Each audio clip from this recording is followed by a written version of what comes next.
feels like just yesterday we were all freaking out about AI writing our emails, and now suddenly everyone's talking about AI that can like reason like a human. It's crazy, right? It really is mind-blowing how fast this technology is evolving. And if you want to get the inside scoop, well, you've come to the right place. Absolutely. Today we're taking a deep dive into the global AI race, Right. specifically how the landscape is shifting. And we're basing this on a recent report from Artificial Analysis. Oh, yeah. Artificial analysis. They're the leading authority They really are. when it comes to benchmarking AI performance.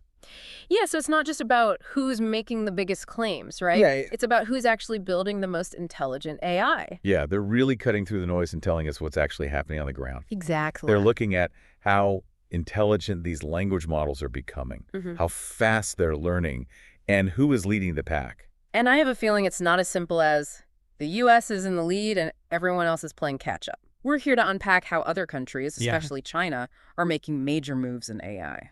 You're absolutely right. This report reveals that while the U.S. initially dominated this space, things have changed dramatically, especially in the last year or so. Yeah. We're seeing a real shift in the balance of power. Okay, so let's talk about China's rise in AI. What are some of the biggest surprises from the report? Well, get this.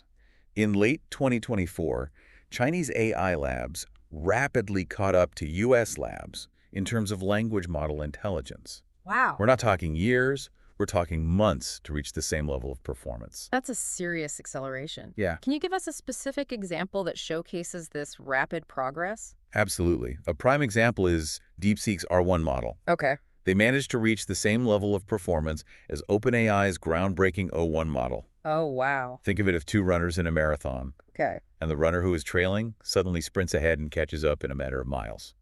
Hmm. It's essentially what happened here. Yeah. Okay, so we're seeing a real neck-and-neck race here.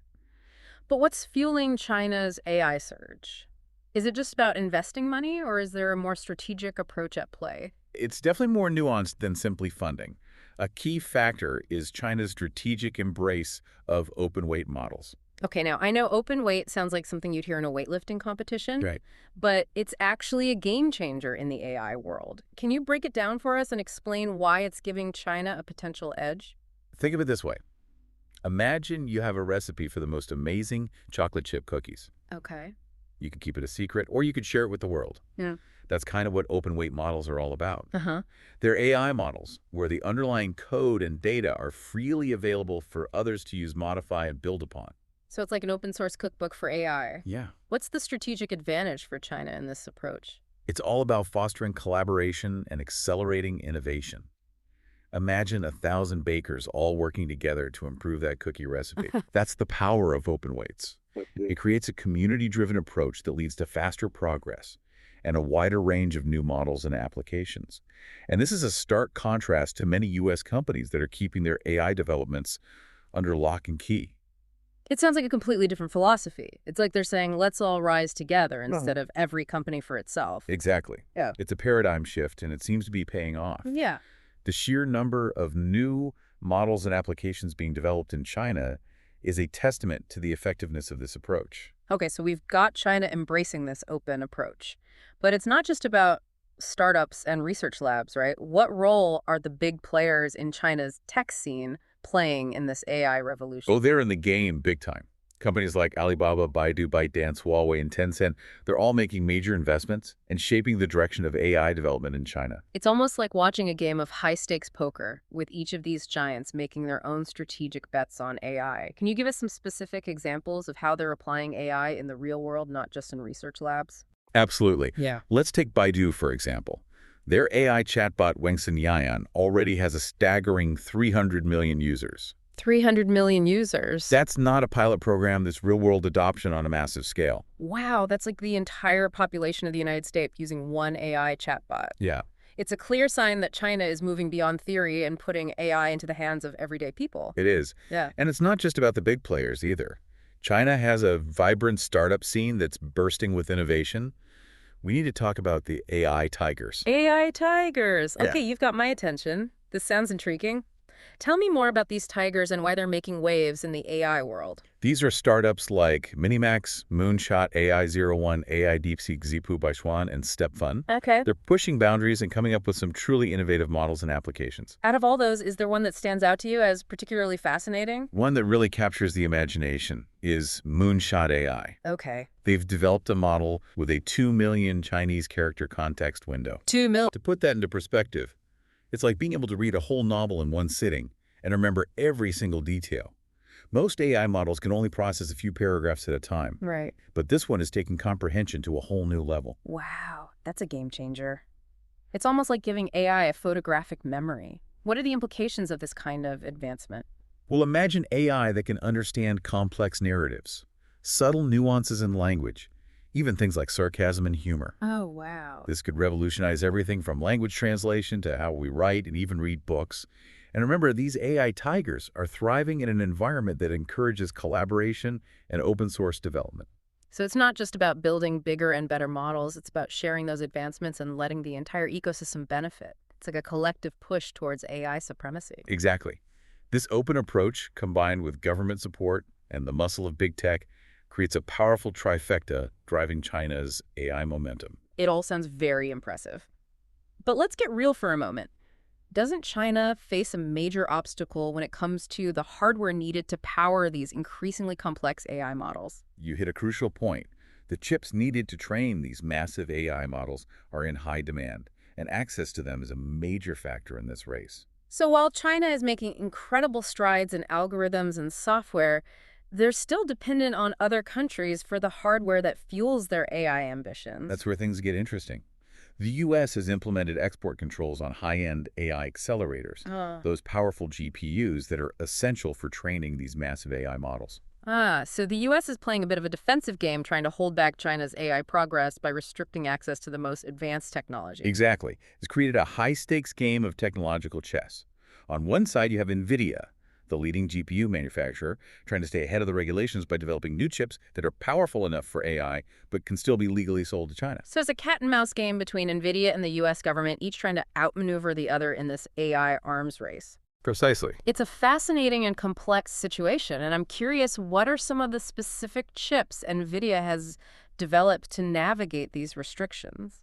They've released chips like the H800, the A800, and the H20, each with slightly different capabilities designed to walk that fine line between power and legality. So it's like a delicate dance pushing the boundaries of what's possible while still adhering to the rules of the game. Exactly. And it raises an important question. If Nvidia is the dominant player in this field, are there any other companies emerging as potential challengers in this race for AI chips? That's a great question. And it leads us perfectly into the next part of our deep dive. We'll be back after a short break to discuss the potential wildcards in this global AI chip race and how those wildcards could change the game entirely. We were talking about this high-stakes game of technological chess, between NVIDIA and the U.S. government. Right. But NVIDIA isn't the only player in the game, are they? Right. There are other companies looking to challenge NVIDIA's dominance, and AMD is one to watch closely. Their MI300X chip is generating a lot of buzz as a potential competitor. So it's not just a two-player game anymore. We might see some new contenders emerging with their own innovative chip designs and shaking things up in this AI hardware race. Exactly. It's a dynamic landscape, and these new players could introduce a whole new level of complexity to the equation. But we shouldn't forget that China has its own ambitions when it comes to chip development. Right. The U.S. export controls have actually spurred a wave of domestic chip development within China. It's like that saying, necessity is the mother of invention. When you're denied access to something, you just figure out a way to create it yourself. So are we talking about Chinese companies simply copying U.S. designs, or are they coming up with genuinely new approaches to chip's architecture? It's a mix of both. There's certainly an element of catch-up, but we're also seeing some truly novel approaches emerging, particularly when it comes to energy efficiency and specialized AI processing. Why is energy efficiency such a big deal in this race? Think about it this way. You wouldn't want your phone to drain its entire battery after just a few minutes of use, right? Right. Well, the same principle applies to AI. Training those massive AI models we talked about earlier. Yeah. It requires an incredible amount of energy, It's like running a marathon on a treadmill Yeah. that's also powering a small city. Oh, wow. So developing energy-efficient chips is essential to making AI more sustainable and cost-effective. So it's not just about raw processing power anymore. It's about finding the right balance between performance and efficiency. Exactly. And that's where China's focus on open-weight models comes into play again. Remember, open-weight models encourage sharing and collaboration, Right. which could lead to breakthroughs in chip design as well. Ah, I see the connection. It's like a ripple effect. This open approach not only accelerates innovation in algorithms and software, but could also spill over into hardware development. Yeah. Let's circle back to those open weight models for a moment. Sure. We talked about the fact that Chinese AI startups are really leaning into this open source approach. What's driving that? A big part of it is government support. The Chinese government has been very vocal about promoting open source technologies, including AI. They see it as a strategic advantage, a way to foster innovation and create a more collaborative tech ecosystem within China. So it's a top-down strategy to a certain extent. The government sets the tone and the startups follow suit. That's a good way to put it. The government is providing incentives, funding research, and creating an environment where open collaboration is encouraged. And it's creating a very dynamic environment where knowledge is shared freely and advancements happen quickly. You know, it's almost like they're building a giant AI sandbox where everyone can come in and play, share their ideas, and build amazing things together. It's a stark contrast to the more guarded approach we often see in the West. It is. And remember how we talked about DeepSeek catching up to OpenAI in just a few months? Right. Well, that kind of rapid progress is partly fueled by this open-weight approach. Mm. They're not reinventing the wheel every time. They're building upon the collective knowledge and expertise of the entire community. This open weight approach sounds like a powerful strategy, but it can't be all sunshine and rainbows, right? There must be some challenges or potential downsides to this open approach. You're right. It's not a silver bullet. Yeah. One potential challenge is maintaining quality control. When you have so many people contributing to a project, Yeah. it can be difficult to ensure that all the code is robust and reliable. There's also the risk of fragmentation, where different groups develop their own variations of a model, making it harder to integrate them into a cohesive system. So it's like having too many cooks in the kitchen. You might end up with a delicious dish, but the kitchen might be a complete mess afterwards. That's a good analogy. But despite these challenges, the benefits of open weights seem to outweigh the risks, at least in the eyes of the Chinese government and many AI researchers. It makes you wonder if this open approach could be a model for other countries to follow. Imagine a global AI community where knowledge and resources are shared, freely accelerating progress for everyone.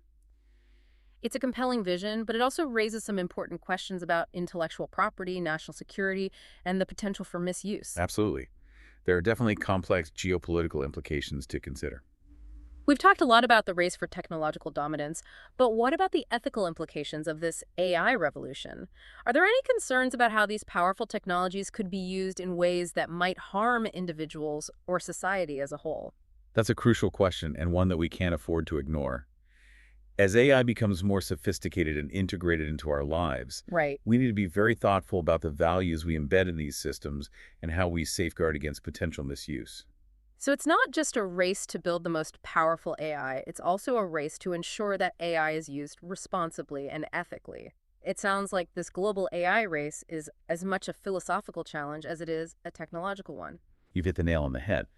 We need to have a deep conversation about the kind of future we want to create with AI, and that conversation needs to involve not just engineers and scientists, but also ethicists, policymakers, and society as a whole. You know, it's fascinating to see how this AI race is pushing the boundaries of technology on multiple fronts. We've talked about algorithms, open weights, hardware, geopolitics, and now ethics. It's a truly interdisciplinary challenge. And one that's evolving at an incredible pace. It's hard to predict where things will go from here, Yeah. but one thing is certain AI will continue to shape our world in profound ways, and it's up to us to ensure that we harness its power for good. I couldn't agree more. We've covered a lot of ground in this deep dive, but there's still one crucial piece of the puzzle that we haven't explored yet, the human factor. Yes, the humans behind the machines. That's where things get really interesting. I have a feeling you're about to drop some serious knowledge bombs on us. But before we dive into the human side of this AI revolution, let's take a quick moment to reflect on what we've learned so far. What are some of the key takeaways that you want our listener to walk away with? I think the most important takeaway is that this isn't just a competition between companies or even countries. It's a fundamental shift in how we think about technology innovation and our relationship with intelligent machines. The rules of the game are changing, and we need to adapt our thinking to keep up. It's like we're entering a whole new era, and those who are willing to embrace change and challenge conventional wisdom will be the ones who thrive in this AI-powered world. But before we get ahead of ourselves, let's move on to explore the role of human talent and expertise in shaping the future of AI. Okay, so we're back, and I'm really curious to hear what you have to say about the human factor. We've talked about the algorithms, the hardware, even like the geopolitics of AI, but at the end of the day, it all comes down to the people, doesn't it? Absolutely. It's easy to get caught up in the technical side of things, but we can't forget that AI is still very much a human endeavor. Right. It's humans who are building these systems, training them, and making decisions about how they're used. So it's not just a race for like technological supremacy, it's also a competition for the brightest minds in AI. Precisely. And this report highlights a fascinating trend, Okay. a potential shift in the global AI talent pool. Okay. While the U.S. has historically been a magnet for top AI researchers, China is rapidly catching up. Yeah. They're attracting and cultivating talent at an impressive pace. I imagine China is offering some pretty attractive incentives, to lure top AI talent. Oh, sure. Is it all about the money or are there other factors at play? It's more than just salary. China is making strategic investments in STEM education at all levels, Oh, wow. creating a pipeline of highly skilled engineers and scientists. They're also fostering a culture of innovation within their AI labs, providing exciting research opportunities and a supportive environment for AI researchers to thrive. So they're not just buying talent, they're cultivating it from the ground up. Exactly. Yeah. And we're already seeing the results. Yeah. More and more groundbreaking AI research is coming out of China. Yeah. They're publishing in top academic journals, presenting at international conferences, and making a real impact on the global AI landscape. It sounds like they're playing the long game, building a sustainable ecosystem for AI innovation. They are. Mhm. And it's not just about attracting talent, it's also about retaining it. Mhm. China is creating an environment where AI researchers feel valued, supported, and challenged to push the boundaries of what's possible. It reminds me of how Silicon Valley became a global hub for tech talent, attracting the best and brightest minds with the promise of innovation and entrepreneurial opportunities. It seems like China is trying to create their own version of Silicon Valley, but for AI. That's a great analogy. They're building a dynamic ecosystem that can attract, nurture, and retain top AI talent. And this focus on the human element is essential because at the end of the day, AI is a tool, and its impact depends entirely on how humans choose to use it. That's a really crucial point. We often hear about the potential for AI to like automate jobs and displace workers. Right. But what about the new jobs that AI will create? What kind of skills will be in high demand in this AI-powered world? It's not just about replacing human jobs. It's about augmenting human capabilities and creating entirely new roles that we haven't even imagined yet. Oh, wow. Think about fields like healthcare AI can analyze medical images and help doctors diagnose diseases with greater accuracy. But it's still the doctors who make the final treatment decisions, using their expertise and judgment to guide the AI. So it's a partnership between humans and machines, each playing to their strengths. Exactly. The most successful AI applications will be those that seamlessly integrate human expertise with the power of AI. This whole discussion about the human factor is really eye-opening. It's a reminder that even in this age of advanced technology, it's still humans who are shaping the future. Absolutely. Yeah, and it brings us back to that fundamental question we've been grappling with throughout this deep dive. What does the future hold for AI, and how will this global race between the U.S. and China shape that future? It's a question that keeps me up at night. Yeah. We've seen how quickly the AI landscape is changing, and it's hard to predict where things will go from here. It is. But I think the most important takeaway from this deep dive is that AI is no longer a futuristic concept. Hmm. It's a reality that's rapidly transforming our world. Whether it's China's embrace of open-weight models, the race for AI chips, or the competition for talent, we're witnessing a profound shift in the global balance of power driven by AI. It's a bit like watching a high-stakes poker game with each player making their moves and raising the stakes. Right. And the outcome of this game will have far-reaching consequences for all of us. I'll leave you with one final thought-provoking question to ponder. Will we see a future where AI is a force for good, helping us solve global challenges and create a more just and equitable world? Or will it exacerbate existing inequalities, creating a world where the benefits of AI are concentrated in the hands of a few? The answer to that question lies not just in the technology itself, but in the choices we make today. Wow, that's a lot to think about. It sounds like we'll need to do another deep dive on this topic very soon because I have a feeling this story is far from over. Thanks for joining us on this whirlwind tour of the global AI landscape. Until next time, keep learning, stay curious, and don't be afraid to ask the big questions.